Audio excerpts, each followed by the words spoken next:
Dámy a páni, MiG-29, 3, 2, 1, go! Komentovať ukážku bude pomerne komplikované, lebo letové vystúpenie typu MiG-29 bude sprevádzané výraznými zvukovými efektmi pridaného spalovania dvojice motorov RD-33. A je to úvodný pravec a začiatok vystúpenia.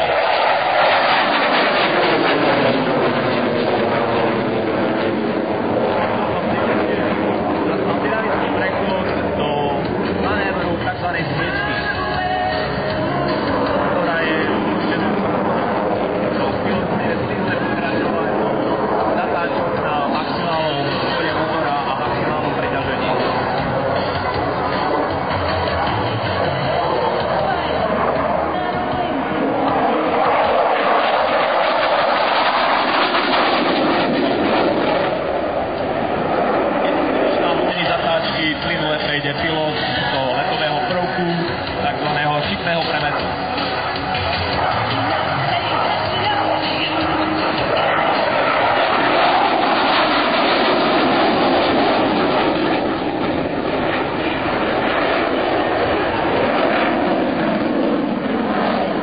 Vynikajúci výkon motorov RD-33, ktoré dodávajú lietadlo MiG-29, vynikajúci letové karty.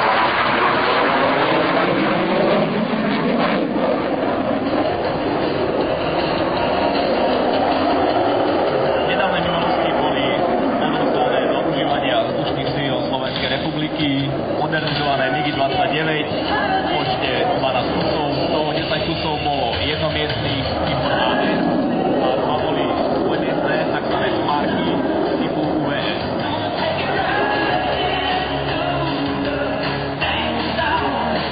Modernizácia typu MiG-29 spočíva hlavne v upgradeovaní navigačných a komunikačných systémov.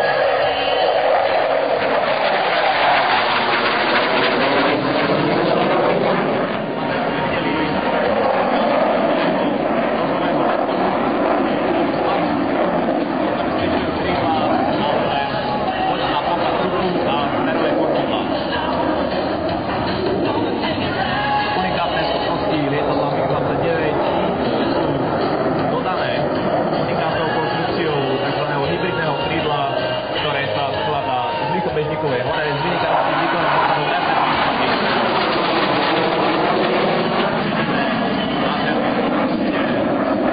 Ekonomiku normálneho letu pomocou série výpustov.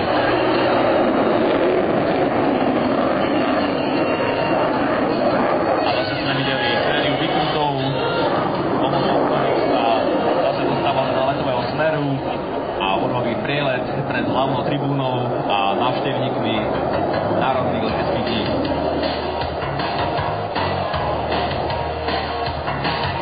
Lietadlo MiG-29 je schopné lietať v širokom rozmedzi rýchlosti a túto variabilitu a túto schopnosť lietadla nám prevenie aj následne pekný let na minimálnej následným prechodom do skvelého vzdušania. Taktiež si budeme môcť uznať letné priblíženie a vzlet, takzvané touch and go tohto lietadla tu na Piešťanskom letisku.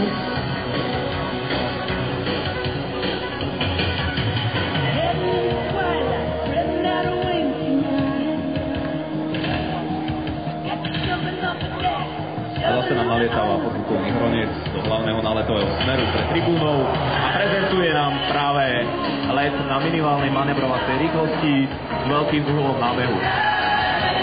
Celková aerodynamická koncepcia lietadla MiG-29 povoluje tomuto typu lietať až pri úhloch nábehu do 35 stupňov, čo je skutočne o 2/3 viac ako väčšina skopých lietadielov. A teraz vidíme nádherný svetelný aj zvukový efekt pridaného spalovania a z minimálnej rýchlosti je lietadlo okamžite schopné prejsť do skvelého stúpania, pri ktorom sa dokáže aj rozbiehať. Dynamická ukážka prebieha výškom kilometrov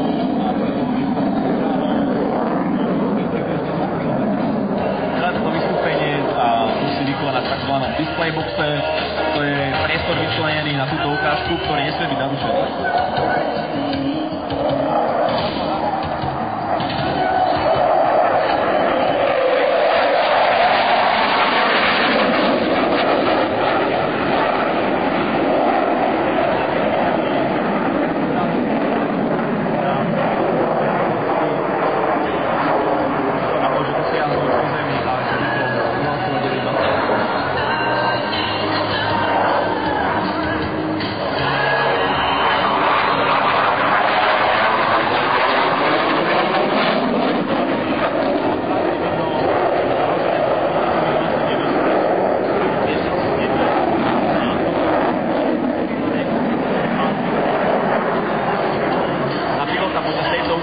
Pôsobí vysoký násobok preťaženia, ktorý dosahuje hodnoty až 9G.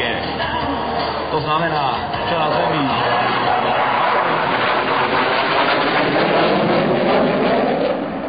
na palube lietadla dynamického preťaženia bude až 9-krát ťažší. Na zvládnutie vysokého násobku preťaženia je lietadlo aj konštrukciou uspôsobené, a to zaklonením sedačky pilota, a taktiež pilot je vystrojený špeciálnou súčiastkou, a to sú tzv. Antigenolavice, motorov, a máme tam spalovanie a prekladanie.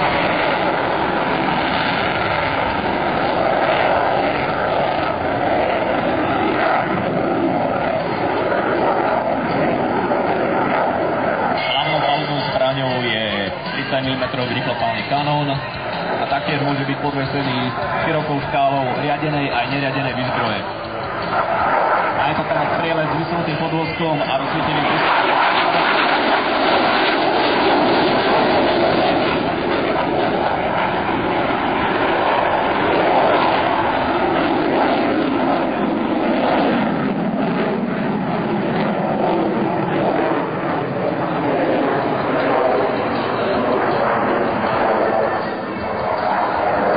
Táto ukážka je vykonaná v rozmetej rýchlosti.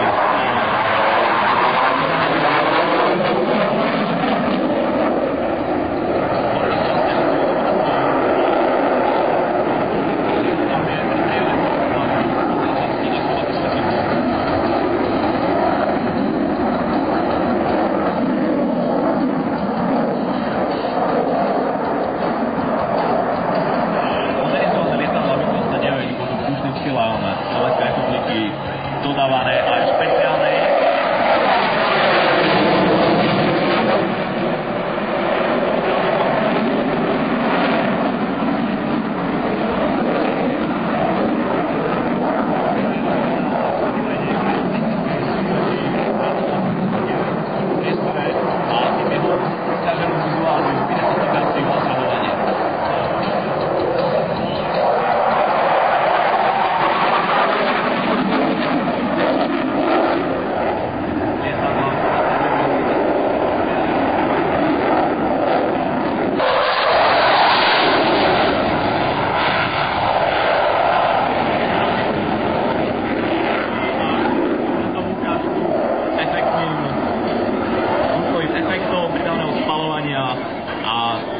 Záverečnými výkrokmi sa s nami lúči, a ja by som poprosil veľký potlesk minimálne o také ohlučujúcej sile, ako bolo prídavné spaľovanie.